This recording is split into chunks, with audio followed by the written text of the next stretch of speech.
Sir, मैं आपका आभार व्यक्त करती हूं कि आपने एक बहुत ही महत्वपूर्ण मुद्दे पे मुझे बोलने का मौका दिया है। सर, हाल ही में सुप्रीम कोर्ट का एक निर्णय आया था, एक एनसीईआरटी की टेक्स्ट बुक थी जहां पे जुडिशियल करप्शन के बारे में चर्चा हो रही थी। मैं समझ सकती हूं जुडिशरी को इससे तकलीफ हुई होगी क्योंकि उनको सिंगल आउट किया था, तो उस पर डिसीजन हुआ कि उसका ब्लैंकेट बैन लगना चाहिए। वहां तक हमें लगता है कि हाँ ठीक हुआ। अगर जुडिशरी को लगा वो सिंगल आउट हो रहे हैं, वो निर्णय सही था, पर वहीं पर बात खत्म नहीं हुई सर। ये उन लोगों ने उसको आगे बढ़ाते बढ़ाते ये भी कहा कि कोई भी सोशल मीडिया पे अगर क्रिटिसाइज करता है तो सुप्रीम कोर्ट उन पे कार्रवाई करेगा। उन्होंने ये तक कहा कि एनसीईआरटी को अपॉलॉजी मांगनी चाहिए, अपॉलॉजी भी दी गई। पर 11 मार्च को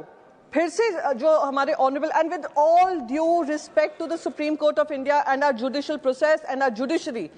सीजीआई लेड बेंच ने फिर से कहा कि जो एकेडमिक्स है जिन्होंने ये चैप्टर लिखा है उन पे कार्रवाई करते हुए ये कहा कि कोई भी रोल जहां पे इन एकेडमिक्स का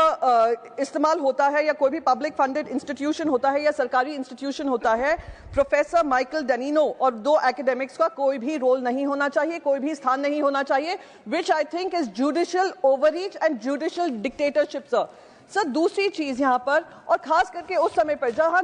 करप्शन की हम बात करते हैं, सिस्टमिक करप्शन की बात करते हैं, पॉलिटिशियंस के ऊपर करप्शन की चार्जेस लगते हैं, हम इन्वेस्टिगेशन होता है, बाकायदा उन पर कार्रवाई होती है, पुलिस फोर्सेस में होता है, ब्यूरोक्रेसी में होता है, इंडिविजुअल सिटीजन्स पे होता है, कॉर्पोरेट्स पे होता है, पर जुडिशरी जो है करप्शन के बात पे इतना सेंसिटिव हो जाती है कि जबकि अभी यहाँ पे एक इम्पीचमेंट मोशन लाया गया था एक सिटिंग हाईकोर्ट जज के ऊपर, इतने लाखों करोड़ों उनके घर में कैश पाया गया था, अभी भी उस पर चर्चा हमारे कोर्ट यहाँ पे चल रही है, पार्लियामेंट में चल रही है, और उनका बकायदा ट्रांसफर हुआ है, कोई कार्रवाई उन पर नहीं की गई है। तो सर, मैं मानती हूं कि हमारे तीनों branches of governance should be equal in law, should be accountable, should be open to scrutiny. Any dysfunctionality in that, yeah, any kind of supremacy in that will lead to a problematic situation for the nation to handle. So, sir, through you, I request the law minister to ensure that there is no such judicial dictatorship or judicial overreach that can create problems in times to come, sir. Thank you so much, sir.